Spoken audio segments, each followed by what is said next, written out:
Welcome to lecture 2 of week 1 CSE 1 OF. In today's lecture we are going to cover primitive data types in details, arithmetic operators, precedence and type compatibilities. Again, this is the reference material for you. This is the book that you can use for additional reference. So let's start with integer types. As mentioned before in lecture 1, integers are whole numbers. So whenever you want to assign a whole number to a variable, the type that you choose is int. And few examples of whole numbers are 0, -1, 1, -2 and 2. So in short, integer type allows both positive and negative number to be stored.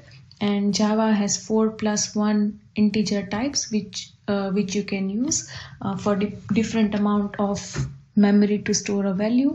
So the larger the value, the larger the amount of memory will be used, and vice versa. So using a larger amount of memory to store a value means that it can store a larger number of values. Now, as you can see, short is less in memory as compared to int, and int is less in memory as compared to long, which means that short can store shorter range of numbers as compared to int, and an int can store a shorter range of numbers as compared to long. Talking about bits, so if you have just one bit, you can have 2^1 possible combinations, so 2^1 possible values, and it will be 0 and 1. Let's say if you have 2 bits, then you can have 2^2, which is 4 possible combinations, and it will range from 0, 0 to 1, 1, which is 0, 0, 1, 1, 0 and 1, 1. If you have 3 bits, then it will have 2^3, which is 8 possible combinations, and the combinations are mentioned here, which is from decimal 0 to decimal 7. So likewise, if you have n bits, then you can have 2^n possible values. For integer types, so as we discussed before, we have 4+1 integer types, which is byte, short, int, long, and character. For byte, as the name suggests, the memory used is 1 byte, and we know that 1 byte is equals to 8 bits. So the possible values is 2^8, and the size range of a byte type is from -128 to 127. For short, it uses 2 bytes of memory location, so 2 bytes are used, and 2 bytes is equals to 16 bits. And the possible combinations will be 2^16, and the range is from this to this. For int, the memory used is 4 bytes, and again 1 byte is 8 bits, which makes 4 bytes as 32 bits, and the combinations that you get if you choose int type is 2^32, and the size range varies from this to this. And same as for long. So long uses 8 bytes of memory, and the possible values is 2^64. Now, how to represent an integers or representation of integers? So positive integers values, so whatever values you have in terms of positive values, they are stored straight away in their binary representation, while for storing negative values you need to use 2's complement of that number, and it gets stored inside the memory as in 2's complement binary representation. Generally, there is a formula to find 2's complement, but if you so let's say if you have a number, if you invert it and then add +1 to the least significant bit, it gives you a 2's complement of that number. Now let's take an example of an integer that is of 3 bits. So for positive integer representation, how you will represent a 0 if the bits that we are considering is 3. So 0 will be represented as 0, 0, 0, 1 will be represented as 0, 0, 1, 2 will be represented as 0, 1, 0, 3 will be represented as 0, 1, 1. And how this is calculated is this least significant bit is 2^0, this will be 2^1, and this will be 2^2. Right? So If all of this is 0, then the decimal is 0. If this bit is on, that means 2 raised to 0 is on, and 2 raised to 0's value is 1, so you get 1 here. If this bit is on, then it corresponds to 2 raised to 1, and we know that 2 raised to 1 is equals to 2, so its corresponding value is 2. For this one, these 2 bits are on, that means you need to add these 2 bits, which is 2 raised to 1, a value of 2, and 2 raised to 0, a value of 1, which is 2 plus 1, 3, and you get 3 as a decimal answer. Now for negative integers, as I mentioned, that it stores 2's complement of that number. So let's say if minus a is your negative integer, it gets stored as 2 raised to n minus a. So let's consider that we are using 3 bits, and minus a will be stored as 2 raised to 3 minus a, considering that it's of 3 bits. So this n will be replaced by 3, and a is your negative number that you want to store. So consider an example that I want to store a minus 1. So if we use this formula, 2's complement, then it will be 2 raised to 3, considering that we are using 3 bits, and minus 1 is our actual value. So 2 raised to 3 minus 1, which will be 2 raised to 3 will be 8, and minus 1 will be 7. So if we represented 7 in binary, then it will be 1, 1, 1. And likewise, this will be 6, and this will be fine.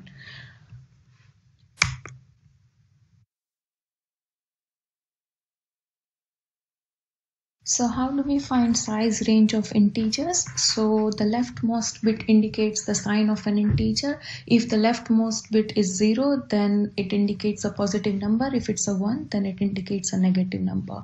So considering an example of 3 bits, we can store values from minus 4 to 3. And if we represent that in a formula, then minus 4 is going to be minus 2 raised to 2. And 3 is going to be 2 raised to 2 minus 4. So that's 4 minus 1, which is 3. And this is 2 raised to 2, which is minus 4. So if we replace these 3 bits with n bits, then the formula becomes minus 2 raised to n minus 1 to 2 raised to n minus 1 plus, minus 1. Why n minus 1? Because if here it was 3 bits, then this was 2, which is 3 minus 1. So if it's n bits here, then it's going to be minus 2 raised to n minus 1 to 2 raised to n minus 1 minus 1. So this is the size range of integers. Now next is type double. So as discussed before, double type is used to store numbers with fractional parts. So real numbers are numbers with a fractional part, and Java has got 2 types. One is float and another one is double. Float uses 4 bytes and double uses 8 bytes. The difference is in the precision as well. So float its precision is up to 7 significant digits, and for double its precision is up to 15 significant digits. So float uses 4 bytes, and that's why the size range of float is minus 3.4 to 3.4, and double uses 8 bytes, and the size range is minus 1.7 to 1.7, and the races is 10 raised to 38 and 10 raised to 308. The scientific notation for floating point form is, let's say if this is your number 45678, then the scientific notation or floating point form of this number will be 4.568 times 10 raised to 4, and for this number the scientific notation form will be this. As we are moving the decimal point here, that's the reason why it's getting multiplied by 10 raised to 4, and likewise in this example as well. So a real number can be expressed in base 2 in the form of plus or minus, so whatever the number is, and then 1 point, these are the bits, times 2 raised to e. So this is the mantissa and this is the exponential part. So as you can see, this is the sign of the number, this is the mantissa, and this is the exponential part. So this is just for your reference that in order to convert any any number into its scientific notation or scientific floating form, you need to consider its sign, you need to consider mantissa, and you need to consider exponent part. Now, as float uses 4 bytes and 32 bits is used, so 1 bit will be assigned to sign, 8 bits will be assigned to the exponent, and remaining 23 bits will be assigned to mantissa. Similarly, for double, it uses 64 bits, that is 8 bytes. So 1 bit will be for sign, of course, because we discussed before that if the sign bit is 1, then it's a negative number, and if the sign bit is 0, then it's a positive number. 11 bits are again assigned for exponent, and rest 52 bits are assigned for mantissa. Now talking about characters and text. So characters are typically stored either as ASCII or Unicode. So characters is just one character. So A is a character, $ is a character, M is a character, and they are stored in binary.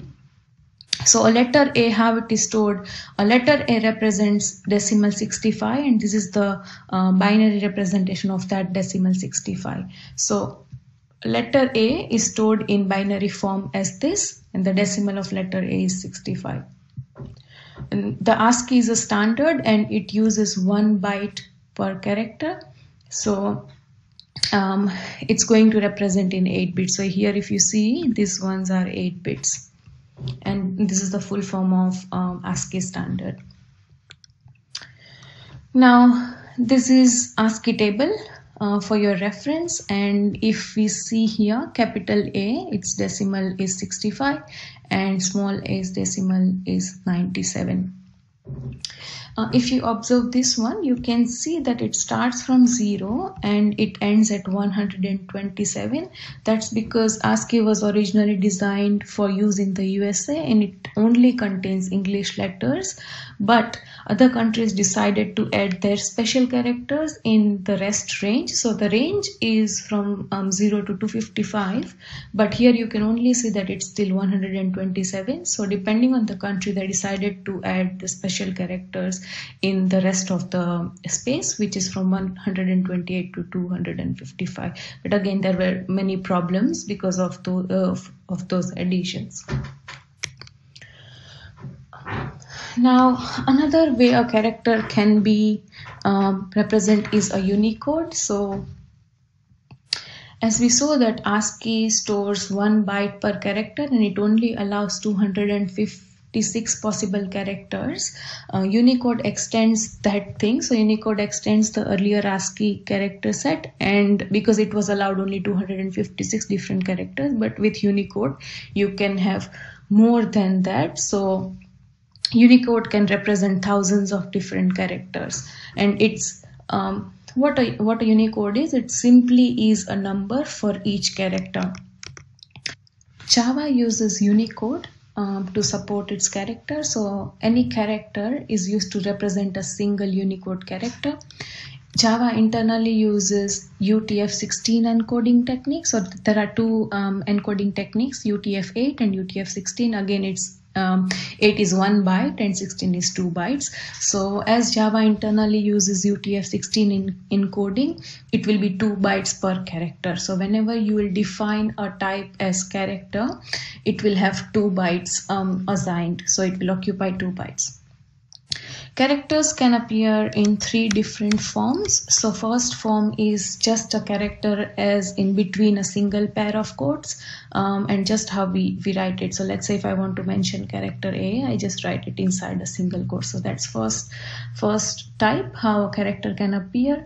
As an escape sequence, we'll see it in next slide. So escape sequence is you need one more extra special symbol to for another special symbol. So we'll just see that in next slide, and as a Unicode value. So these are the 3 forms that a character appears in a Java program.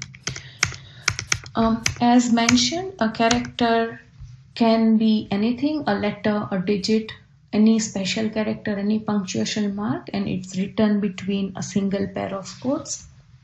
Single quotes. So this is a character, this is a character, this is a character as well, and all others are character. Second form is non-printable or control characters. So non-printable and control characters are something which are always written as escape sequences. So you need another special sequence of characters to represent another character, and they are not printable. So let's say if you want to go to new line, or if you want to go to the start of the line, then those are the things that comes under control. Literals, control characters, non-printable characters. So here are the few examples. So let's say if you want to show a tab in your program, then it's /t. If you want to show a new line in your program, it's /n. So you need one more escape sequence, sequence to represent your another character. So if you want to print a double quote, you need to make sure that you have a slash in front of double quote, and then it will get printed. If you just try to print double quote by itself, then it won't get printed and it will give you an error. Same is the case with single quote and backslash. The third form that a character can be represented is using Unicode. So any characters can be written in Unicode with the value in hexadecimal form. So if you see here, you can see that this value is in hexadecimal form. How do we know? Because there is this letter E. In hexadecimal, the range is from 0 to F. So 0, 1, 2, 3, 4, 5, 6, 7, 8, 9, and then 10 is represented as A. 11 is represented as B, and so on. So that's how we can say that this is hexadecimal value. So just as an example, this hexadecimal value corresponds to letter N. So let's say if you try to print out that hexadecimal value, sorry, this is going to be inside the single quote. It's a mistake here. So if you try to print out letter N, then the Unicode character is this. So the output of this particular segment of code is going to be just displaying a letter N. If you replace this Unicode character with this, then it's going to, so when you will print it and when you will run the code, it's going to give you a beep sound when it's getting executed. Now what is strings? So when you combine more than one character, it becomes a string. So a string is a sequence of characters. For example, hello world. So if you consider this separately, then it's a character. If you combine them together, then it's a string. Strings are always represented inside double quotes. Character is always represented inside single quotes, and these both are not same. So when you write double quotes and a character inside it, then it's treated as string, and this one will be treated as character. So they both are not same. Next type is Boolean type. So let's say when you want to just say that something is true or false. So when you want to store a variable which has only two values, true or false, then Boolean is the type that you'll use. So let's take an example that you want to just check whether a student is enrolled or not. So you declare a variable with a type of Boolean, and then you can just have two values, which is true or false. Next is operators and operands. So an operator is normal operator that you use for any operation. So an addition or subtraction, multiplication, division, and operands are what you are using with that operator. So the arguments that you want to add or you want to subtract and so on. And operator is that actual sign that you are using. So most of the time your operators are going to be binary operators. That means it will have two operands. Just how we have in case of addition and subtraction, we need two operands. Sometimes they have unary operators, so that means it will just have one operand. Example being complement of a digit. So let's say if I say I want to find zero's complement, then it will be 1. And some operate on more than two operands. Now arithmetic expressions. So expressions which uses arithmetic operators are arithmetic expressions, and they are all the simple things that we do, which is addition, subtraction, multiplication, division, and remainder. So this operator is also called modulo operator. And what is the task of modulo operator is it gives you a reminder. So let's say if you use this modulo operator between these two values, 8 modulo 4, so 8 is divisible by 4, and the remainder is going to be 0, so the answer will be 0. 9 is not divisible by 4, because if you divide 9 by 4, then it's going to be, your answer is going to be in decimal places. So you just need to consider the remainder in that, and then the remainder will be 1. And 10 modulo 4, the remainder will be 2. So that modulo operator, it just gives you the remainder value of the division. Now, an order in which your expression is getting evaluated, it depends on two things. It depends on precedence and it depends on association. So what precedence it follows is from highest to lowest. So multiplication has highest precedence, then division, addition, and subtraction. Association is from left to right. So if there is an equation that you need to evaluate, if there is an expression that you need to evaluate, then you need to start from left to right.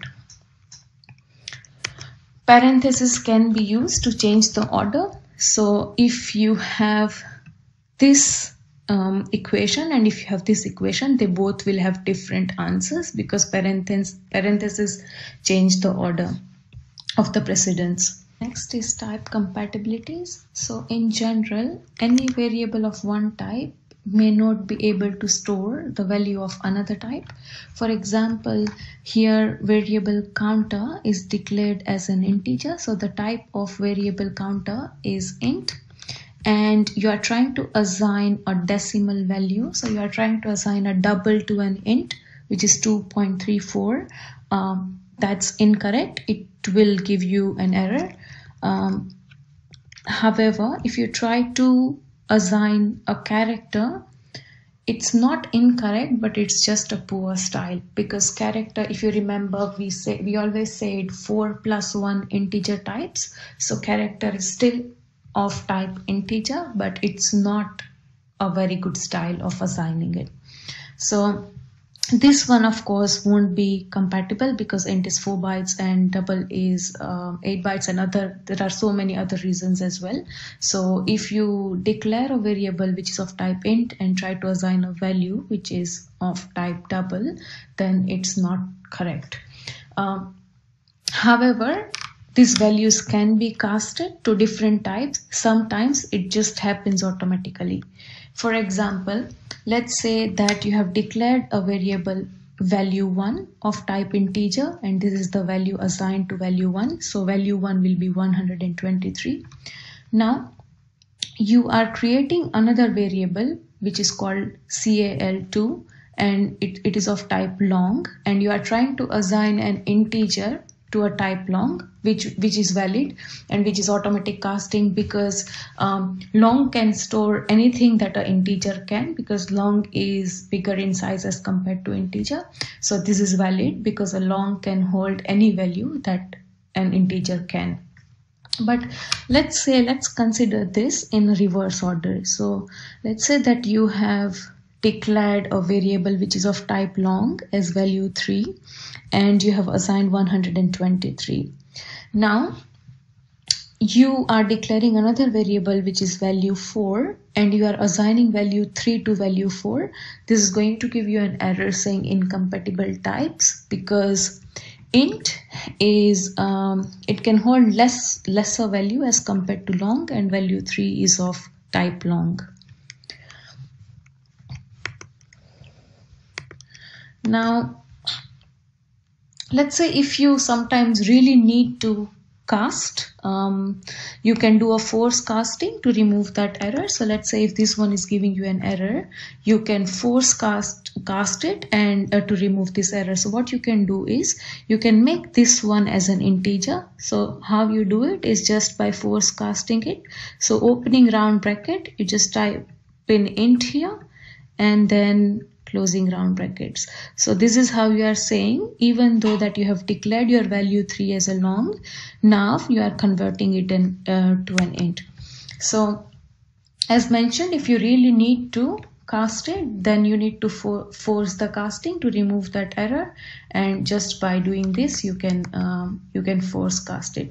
But the problem with this is, let's say here it's fine, it was the value was just value assigned was just 123, but let's say if the value assigned to value 3 variable was too big, maybe bigger than the size of an integer, then then when you are trying to cast it here, the value will be truncated, because integer can only hold certain size and long has of course more size as compared to integer. Similarly, just how as we have seen the example of long and integer, doubles and floats works the same way. We know that float is lesser in size as compared to double. So float stores 4 bytes and double stores 8 bytes. So here we have declared a variable value 1 of type float and assigned the value 12.3. Here we have declared another variable of type double and we are assigning this value which is of type float to double, which is valid of course, because anything that a float can hold, a double can hold. But if we try to do it reverse, then it's not possible, and it will give you an error saying incompatible types, because double can hold more as compared to float. Now integers can be assigned to doubles without an issue. So you can just say that you have declared an integer variable called value a and assigned the value of 1, 2, 3, and then you are declaring another float saying float cal2, and you are assigning that value 1 to cal2, which is fine, which is totally fine, and it will work without any issue. Now the issue here is, let's consider this example. So you have two integer variables of type int, and the value of them is 13 and 2 respectively.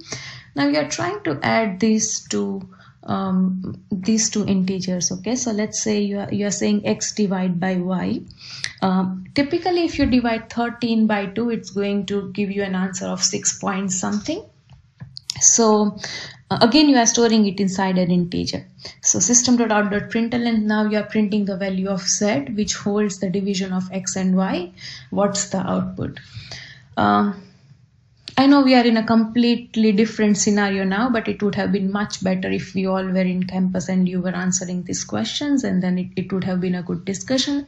But I am just going to go ahead and show the answer to you. So what will be the output to this one? The output will be 6.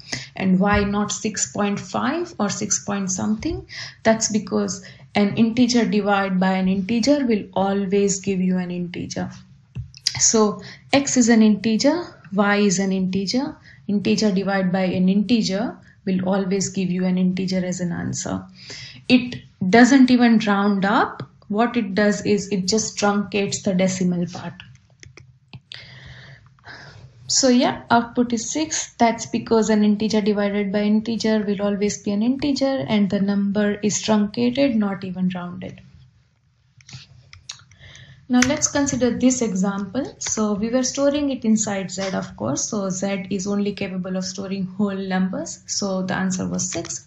Let's consider this example. Here you can see that your x and y are still of type integer and the values are same, 13 and 2.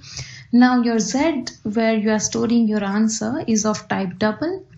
And then you are printing that z. What will be the output? The output will still be 6. Why? Because your evaluation will start from right hand side. So you go right to left, and on the right hand side you will see that this is an integer and this is an integer. So an int divided by an int will always be an int. So this side, it's still going to be an integer. It doesn't matter what you are storing in, but as your answer is here and it is going to give you an integer, your answer is still 6. Again, this is because the value on the right hand side of the equal sign is computed first and the type of the left is considered second. So yeah, that's it for week 1 lecture 2. Thank you so much for listening, and if you have any questions with any of the lectures, lecture 1 or lecture 2, please feel free to either email or join my consultation, weekly consultation. So I'll be having weekly consultation every week, and the time and link to that consultation will be posted on LMS. And I'll see you in lecture workshop. Thank you.